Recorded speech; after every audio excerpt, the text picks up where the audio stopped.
The fluorescent lights of the department store flickered overhead as 10-year-old Mateo clutched a birthday card in one hand and his allowance in the other. He had saved for weeks to buy a gift for his mother. In his oversized hoodie and nervous excitement, he barely noticed the watchful gaze of the security guard near the exit. Without warning, a firm hand gripped his shoulder. The word came down like a hammer. "Thief!" Customers stopped. Eyes narrowed. A small crowd formed. Mateo tried to explain, but the guard was already calling it in. The boy's face flushed with confusion, not fear. He wasn't scared of being punished, he just couldn't understand why no one listened. 10 minutes later, a black SUV with tinted windows screeched to a stop at the curb. Out stepped the city's chief of police, not in uniform, but with the unmistakable presence of authority. He moved like a storm, straight toward the guard still holding his son by the arm. In a single glance, everything changed. Reputations crumbled, lessons unfolded, and the definition of justice was about to be rewritten in front of everyone. Mateo stood by the window of his small second-floor bedroom, watching the early afternoon sun reflect off the tops of parked cars lining the street below.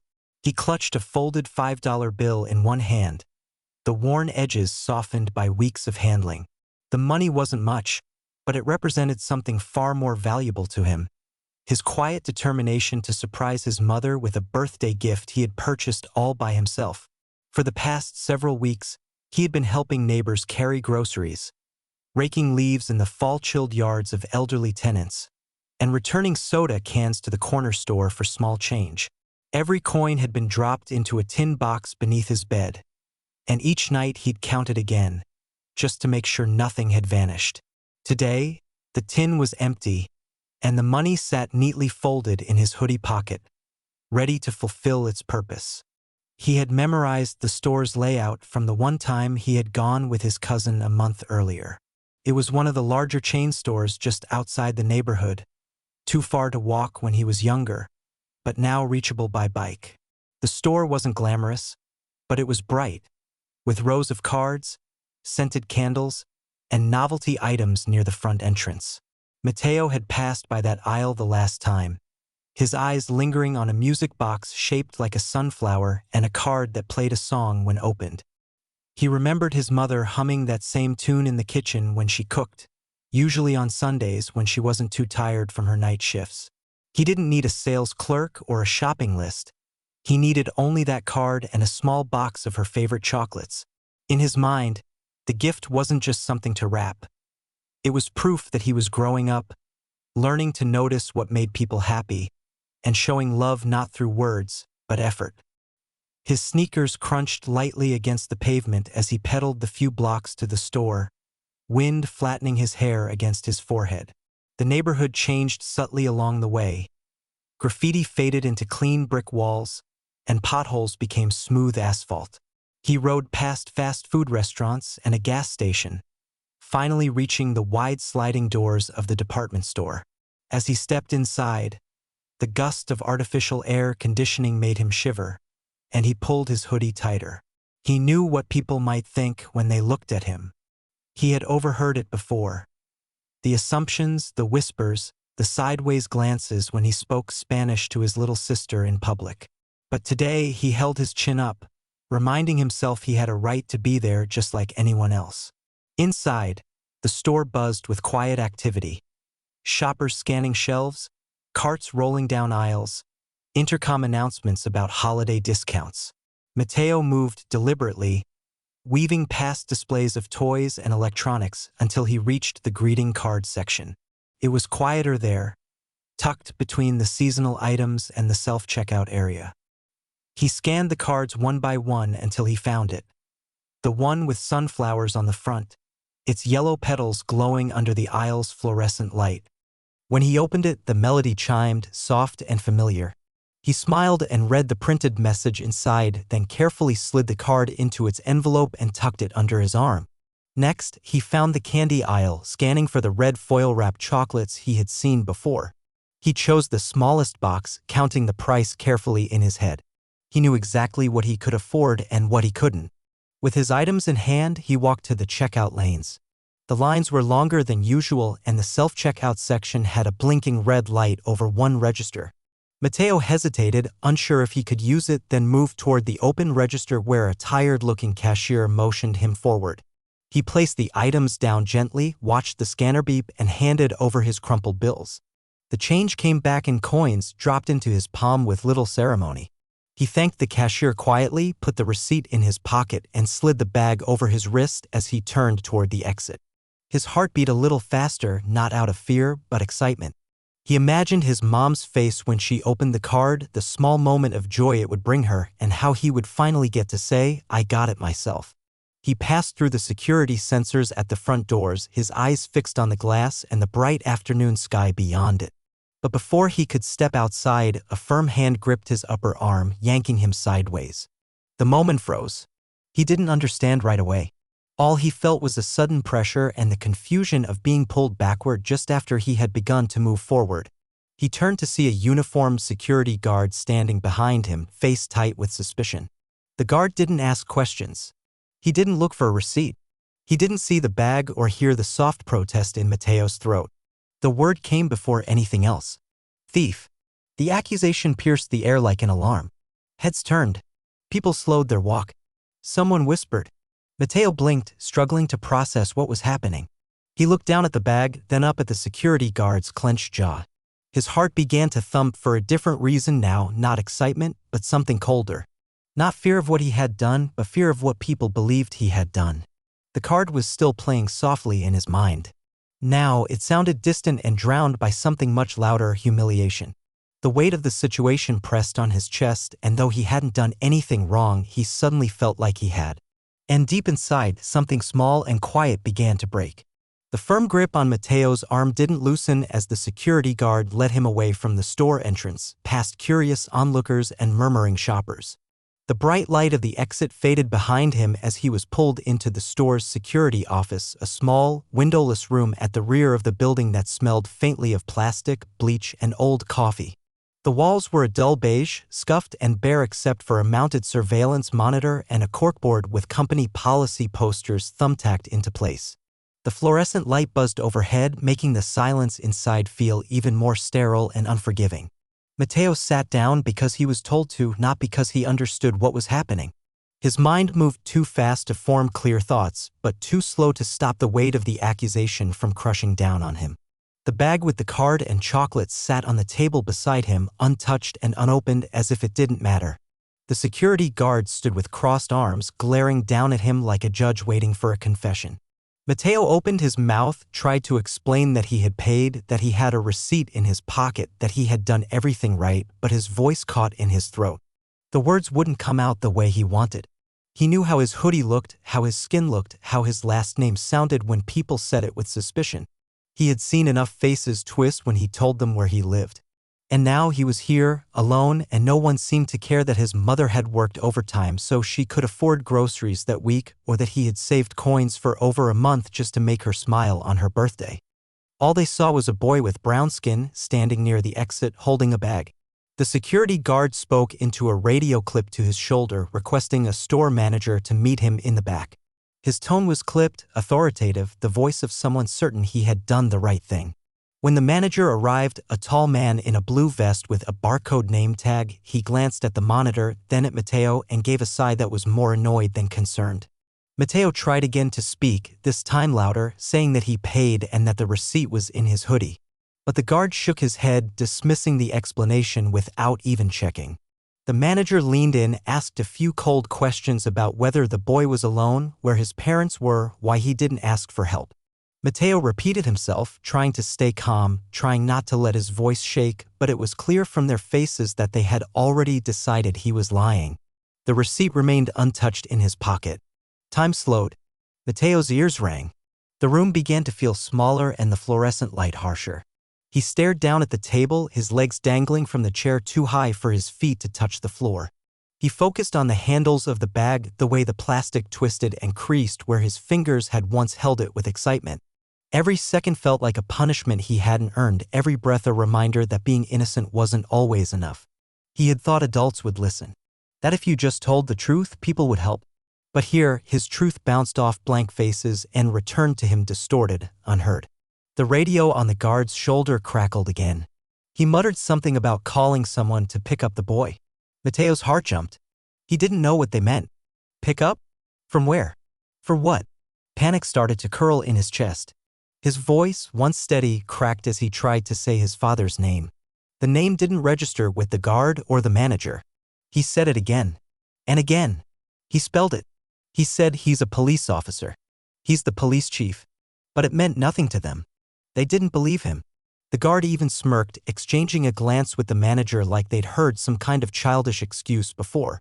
One of them said something like, "They all say that," and the other chuckled under his breath. Mateo felt his face burn. He reached for his hoodie pocket to pull out the receipt, but the guard stopped him, mistaking the movement for something else. The guard told him not to move and placed a hand firmly on Mateo's shoulder again, heavier this time. It wasn't painful, but it was meant to control. Mateo froze, his hands on his lap, eyes wide, trying not to cry. He wasn't scared of the room, or the guard, or even the possibility of getting into trouble. He was scared of being invisible. Of being silenced. Of being told again and again that the truth didn't matter because it came from his mouth. His shoulders curled inward. He stopped speaking. Outside the security office, the store carried on. People moved in and out, carts rolled past, cashiers scanned groceries. No one knew, or perhaps no one cared, that a 10-year-old boy sat in a chair behind a closed door waiting for someone to believe him. That he had done nothing wrong. That he only wanted to make his mother happy. But the fluorescent lights kept buzzing, the surveillance monitor kept flickering, and the voices in the room continued talking about what to do with him as if he were a misplaced item on a shelf. 10 minutes passed. Maybe more. Mateo lost count. Then the radio crackled again. A brief, tense voice came through, sharper than before. The guard straightened. The manager leaned in. Something changed in the air. The name they dismissed before now caused their postures to shift. Their faces tightened, not with the same judgment from earlier, but something closer to realization. They looked at each other. The manager stepped out of the room, the door closing behind him. The guard stayed silent, his hand now off Mateo's shoulder. The boy looked up. His eyes were red but dry. He didn't know what was happening, but in his chest, the first thread of hope tugged gently against the fear. Something was coming. And for the first time since being pulled away from the exit, he allowed himself to believe that maybe someone was finally listening. The silence in the small security room grew heavier with each passing minute. Mateo sat motionless in the plastic chair, his legs still swinging just above the floor. His eyes fixed on the door the manager had just stepped through. The fluorescent lights hummed overhead, casting a cold, pale glow across the smooth surface of the desk and the untouched shopping bag beside it. Time no longer passed in minutes or seconds. It moved in breaths, shallow and slow, laced with uncertainty. The air was thick with the tension of injustice, and though the guard remained standing by the wall, now quieter and noticeably more rigid, Mateo could still feel the weight of doubt pressing down on him. It hadn't lifted just because someone had made a phone call or because his name had suddenly meant something. In his pocket, the receipt remained untouched. In his bag, the card and chocolates sat perfectly still, as though frozen in time. They weren't just items anymore. They were now evidence of what had gone wrong, silent witnesses to a boy's stolen dignity. Mateo clenched his fingers together in his lap, not out of fear but out of a growing sense of injustice. His chest tightened not because he thought he'd be punished, but because everything he had believed about doing the right thing, about telling the truth and being honest, had collapsed so quickly the moment someone looked at him and saw something they didn't trust. Beyond the door, in the main area of the store, the energy began to shift. The manager had reached the front lobby just in time to see a black SUV pull up fast against the curb, the wheels stopping with a sharp screech as the driver threw the vehicle into park. The front door of the car swung open, and a tall man stepped out, his stride purposeful, his jaw clenched. He was not wearing a uniform, but the presence that followed him into the store said everything about who he was. It was in his shoulders, in his stillness, in the way his eyes scanned the store like he had memorized every exit and every blind corner. He didn't raise his voice, didn't make a scene.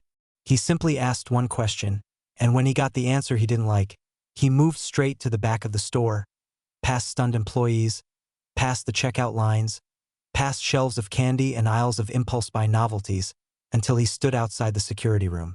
Inside, Mateo heard the footsteps approaching before the door opened. He sat up straight, his heart racing with something between hope and worry. He didn't know if it was his father. He wanted it to be, but part of him had stopped believing in rescue. He had been sitting for what felt like hours, feeling smaller and smaller, reduced to a problem instead of a person. But then the door opened, and the light from the hallway poured in.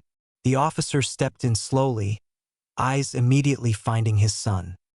He took in the room at a glance.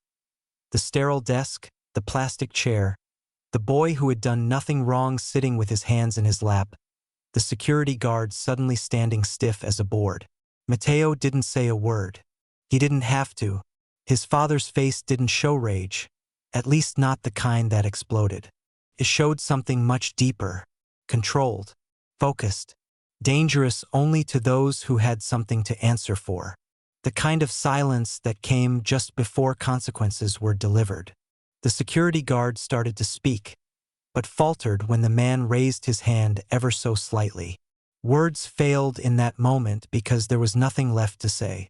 The guard's earlier confidence evaporated, and all that remained was a growing awareness of what he had done. The badge he once wore like armor now felt hollow, undeserved. The manager arrived seconds later, out of breath, eyes wide, trying to explain that it had all been a misunderstanding. He gestured toward the receipt, the bag, tried to frame the entire incident as a momentary lapse in judgment, a procedural error, a confusion caused by the busyness of the store. But the man in the room wasn't listening to excuses. He was looking at his son.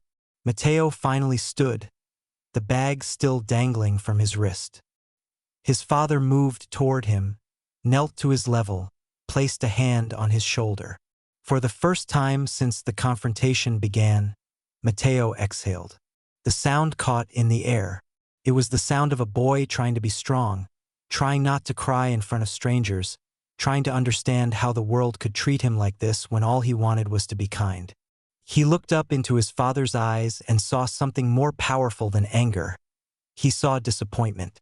Not in him, never in him, but in the way the world had made him feel so small. The police chief stood and turned toward the store employees. He didn't yell. He didn't threaten. He asked only one question. Did anyone think to ask for his side of the story? The silence that followed was louder than any alarm. The guard looked down. The manager shifted uncomfortably. No one had asked. No one had listened. And now everyone knew it. The man spoke plainly, naming each step that had gone wrong, every opportunity missed, every decision rooted not in protocol, but in prejudice. He pointed out that the very same people who were meant to uphold store policy had violated human decency instead. Then, just as calmly, he asked for their full names. Not because he needed to retaliate, but because there would be accountability. Not through rage, but through process. Not to destroy, but to correct. He handed the manager a card with his name and contact, asked for the footage to be preserved, and requested a meeting with the store's owner. Then he turned back to his son, and together they walked out of the security room. Down the aisle they moved, side by side, quiet, powerful. As they passed the checkout area, shoppers turned to watch. No one spoke. Some lowered their eyes. Others followed them with curiosity or guilt. Mateo didn't look back. He held his bag close to his chest, the birthday card and chocolate inside feeling both heavier and more precious than ever before. The song inside the card, the one that once seemed light and happy, now carried a different meaning. Still beautiful, but tinged with something stronger. A song of survival, of strength, of truth reclaimed. The car ride home was quiet. The city moved outside their windows, people crossing streets, buses sighing at intersections, and storefronts flickering with neon signs. But inside the SUV, silence filled the space between father and son. Mateo sat in the back seat, holding the plastic bag in his lap with both hands. He hadn't let go of it since leaving the store. The receipt was still in his pocket, and the unopened chocolate box pressed gently against his leg. The birthday card rested on top, its folded shape now a symbol of something far more complicated than a child's gift. It had been meant to bring joy. Instead, it had become evidence of survival. His father glanced at him through the rearview mirror occasionally, but said nothing. Not because he didn't want to speak, but because he knew that some moments required stillness. Mateo's face was calm, but his eyes told a different story. They no longer held the wide, eager spark of a boy preparing to surprise his mother. They looked older, hardened, not from pain, but from the silent weight of having been treated like less than he was. It wasn't the kind of pain that left bruises. It was the kind that changed how you saw the world, and how the world saw you. When they reached home, Mateo went straight to his room. He placed the bag on his desk carefully and sat on the edge of his bed, staring at it. His father remained in the living room, speaking on the phone. Mateo heard his voice rise once, then returned to steady control. He didn't need to hear every word to understand. Something was already in motion. Complaint had been filed. A meeting was scheduled. And by the sound of his father's tone, there would be no brushing this away. But even justice, properly handled, could not undo what had happened. Later that evening, Mateo stood quietly in the kitchen, watching his mother through the doorway. She was at the sink, humming to herself as she rinsed vegetables, the same tune that played in the birthday card. He held the card behind his back, fingers trembling just slightly as he walked toward her. When he handed it to her, she looked surprised, then smiled wide. She opened it and the familiar melody filled the room. Her smile faltered for a second as if she sensed something more in the way her son looked at her. But she said nothing. She hugged him, thanked him, kissed the top of his head. The moment was perfect on the outside, but inside, Mateo still felt like a part of it had been stolen. The following day, the meeting with store management took place in a conference room above the retail floor. The police chief arrived in a suit and tie, accompanied by a legal advisor from the department and a senior representative from the city's Human Rights Division. Across the table sat the regional store director, the branch manager, and a representative from the corporate compliance team. The room was sterile, with fluorescent lighting and a long laminated table lined with water bottles and clipboards. There was no warmth in the greetings, only the cool professionalism that comes when damage control replaces genuine regret. The police chief laid out the events of the previous day without embellishment. He detailed the timeline, quoted the policy violations, and read from a prepared statement that outlined the emotional and psychological impact the incident had inflicted on his son. When he spoke of Mateo, his voice shifted, not just as a police official, but as a father. He spoke of dignity, of the responsibility of institutions to protect children, and of the danger in allowing unchecked assumptions to guide security practices. The corporate representatives listened quietly, some nodding, others taking notes, but none interrupted. The officer's words cut through the room like a slow, steady blade, measured, precise, and impossible to ignore. The store's internal footage was reviewed. The security guard's body language. The lack of conversation. The mischance to check the receipt. The moment when the word thief was used without basis. No one defended the guard's actions. The manager admitted that standard protocol had not been followed. Apologies were offered, first general, then personal. A formal letter was read aloud, addressed to Mateo, expressing deep regret and a commitment to review and revise internal policy. But for the officer, it wasn't enough. He requested not just retraining, but systemic change. He proposed the creation of a citywide retail code of conduct with mandatory inclusion training for all store security staff working in partnership with public agencies. He offered the support of his department to facilitate workshops and provide real-world examples of implicit bias and the cost of racial profiling. He demanded that this not be a PR fix but a permanent adjustment. A promise that no other child, Latino or otherwise, would sit in a back room accused of something without being given a voice. Surprisingly, the store representatives agreed. Whether out of genuine remorse or public image management, they nodded, signed off on the recommendations, and set a timetable for implementation. Within days, signs began appearing in the store near the entrance and exit. Every guest is treated with dignity. Below the statement was a phone number for customer advocacy and a short message in both English and Spanish encouraging shoppers to report any experience of mistreatment. The security guard was placed on indefinite leave and enrolled in mandatory training. His image, once printed on the store's monthly newsletter as a model employee, was quietly removed. The manager involved was reassigned, and the training session schedule was updated and expanded, monitored directly by the store's regional office. On the outside, the store looked the same, but within, the atmosphere had shifted. Cashiers greeted customers with more intention. Security personnel paused before they acted. And behind every scanned barcode and every closed register drawer was the memory of a 10-year-old boy who walked in with kindness and left carrying the weight of other people's assumptions.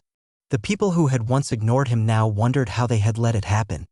Mateo didn't return to the store right away. His father didn't ask him to. Healing had to happen on its own time. But even from home, Mateo began to see the ripple effect. His story was being quietly told, among other parents, through local newsletters, in whispered hallway conversations at school. His name became a small part of a larger shift. He wasn't just the boy who had been accused. He was the boy who had stood through it. News of what had happened to Mateo spread quickly, not because it was sensationalized, but because it struck a nerve that ran deeper than any one incident.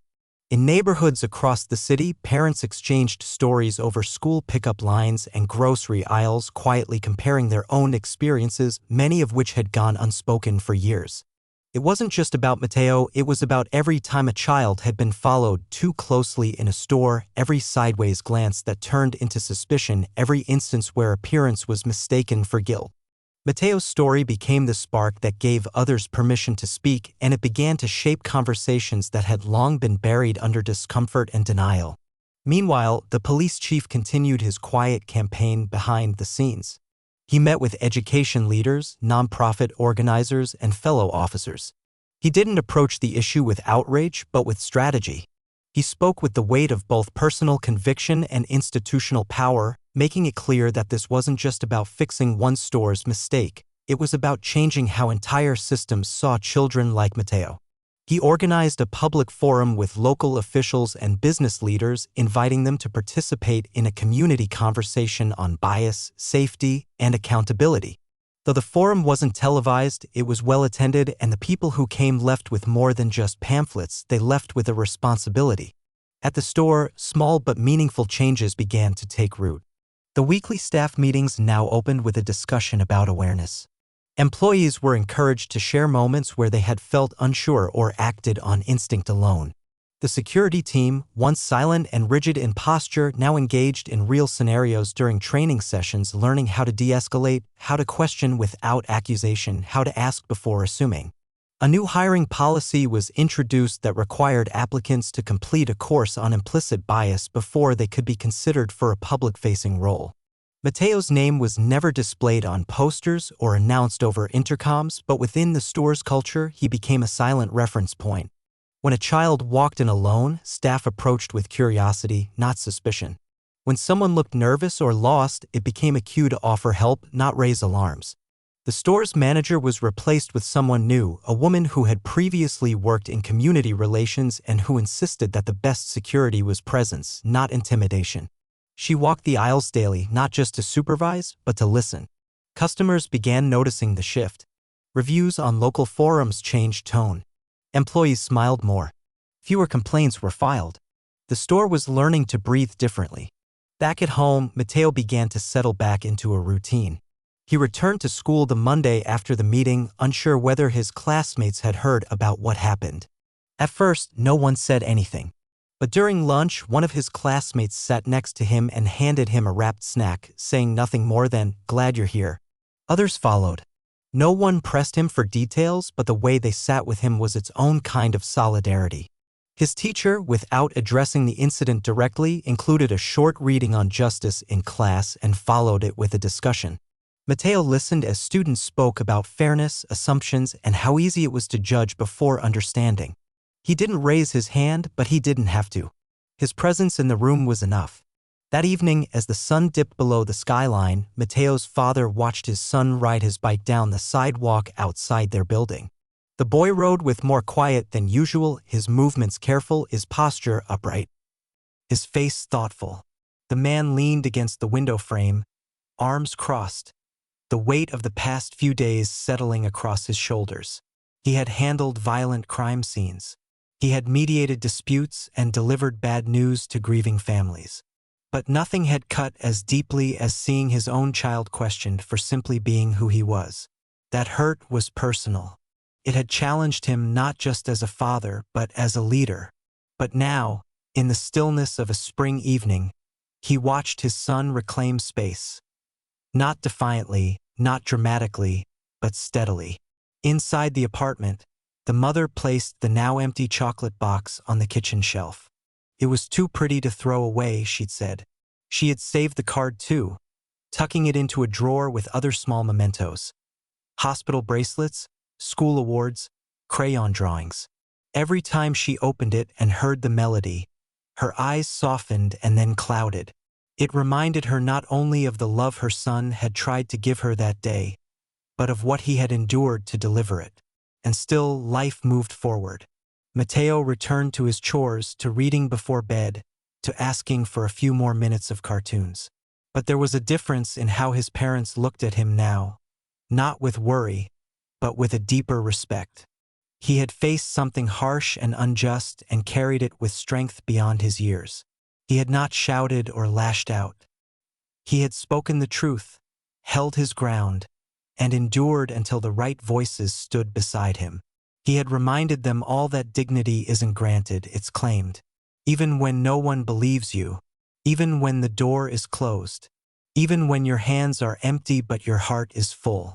The days that followed brought more meetings, more letters, more emails. But slowly, the noise faded, and what remained was something quieter and more enduring.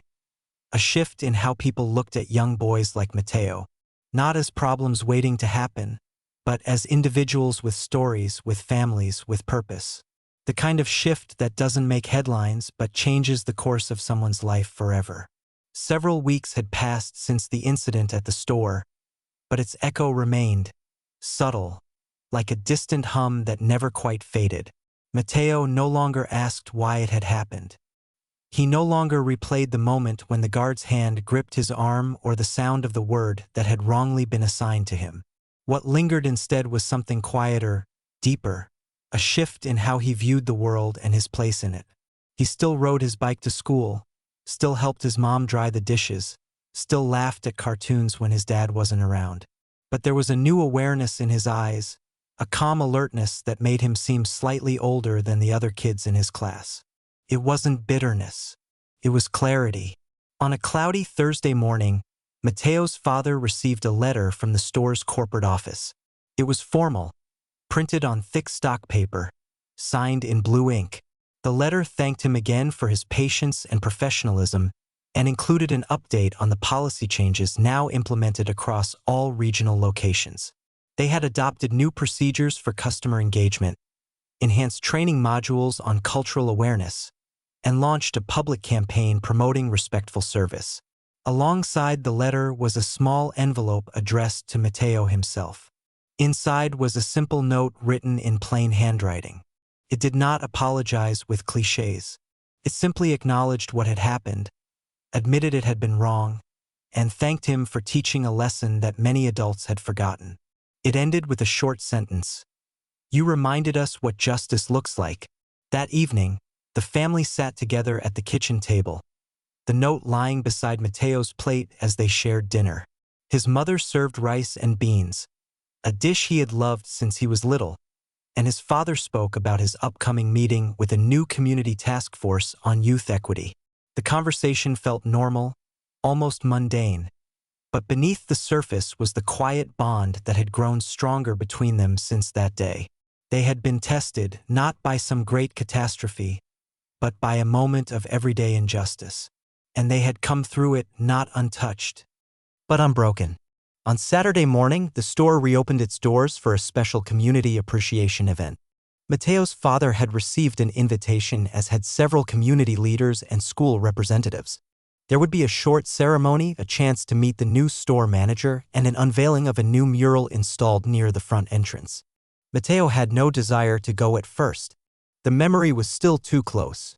But his mother, gently and without pressure, suggested they could just stop by for a moment. No speeches. No attention. Just to see. When they arrived, the store looked the same from the outside: clean glass, familiar signage, a row of carts neatly arranged near the doors. But inside, small changes were everywhere. Signs near the entrance read, "Every customer." Every voice. Every time. Employees wore buttons with the word "respect" in bold lettering. At the front of the store, beneath the soft glow of overhead lights, a new mural stretched across the wall. It depicted a diverse group of children standing beneath a tree, their arms raised toward the sky. Some held books. Others held tools or musical instruments. At the center stood a boy in a hoodie holding a sunflower. No name. No plaque. Just the image. Bold, simple, unforgettable. Mateo stood quietly in front of it, his fingers curled slightly at his sides. He knew it was him, though no one said it aloud. He saw his likeness, not exact but clear enough.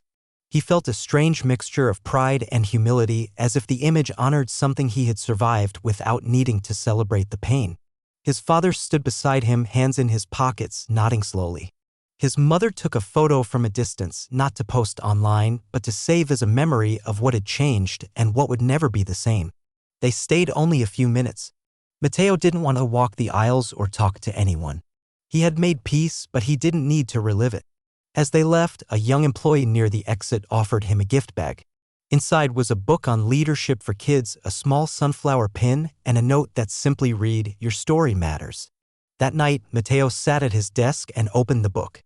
He didn't understand every chapter, but he liked the stories, young people doing big things, not by being loud or powerful, but by standing firm in quiet moments when it mattered. He didn't think of himself as brave. He had just told the truth. But he realized now that sometimes telling the truth in the face of disbelief was its own kind of bravery. Before bed, he placed the sunflower pin on his shelf next to the empty chocolate box and the birthday card his mother had saved. The card no longer made him sad. It reminded him of who he was before the world tried to make him feel like less. It reminded him that he hadn't changed for the worse. He had simply seen more. And in doing so, had helped others see too. As the lights went out and the apartment settled into its quiet rhythm, Mateo fell asleep, not with anger, not with questions, but with a sense of something full and peaceful. His story had started with a gift he wanted to give someone else. In the end, it became a gift he unknowingly gave to many. A reminder that even a child, when mistreated, can light the way back to what is right.